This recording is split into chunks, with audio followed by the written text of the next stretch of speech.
Allez chérie, faut que tu te réveilles maintenant. Enfin, y a quoi dans ton truc? T'inquiète pas. Allez, on ouvre les yeux. Tu vois quand tu veux. C'est quoi le code de ta carte bancaire? Si tu veux que la fête continue.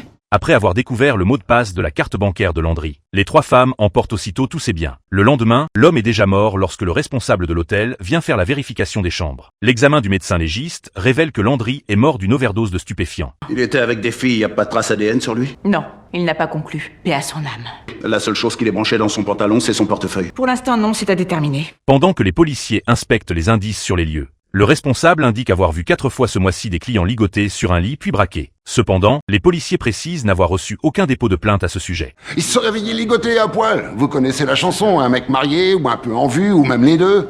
C'est pour ça qu'elles les choisissent. S'il avait été à l'endroit où il aurait dû être, au moment où il aurait dû y être, il n'aurait pas eu de problème.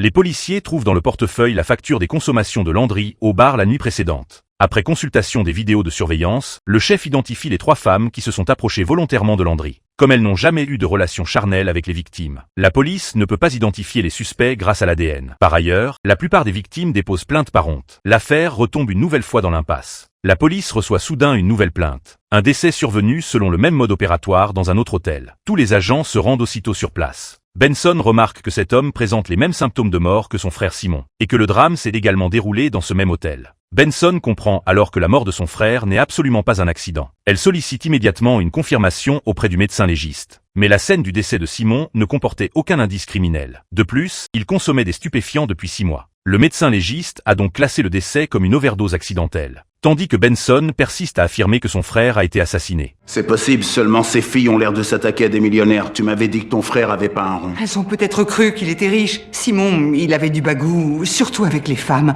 Avant de conclure que c'était simplement une mort accidentelle, vous avez enquêté sur les circonstances? Je ne suis pas enquêteur, moi. Je me base sur le rapport de police. À l'époque, ma conclusion était logique. On doit aller parler au policier qui l'a trouvé.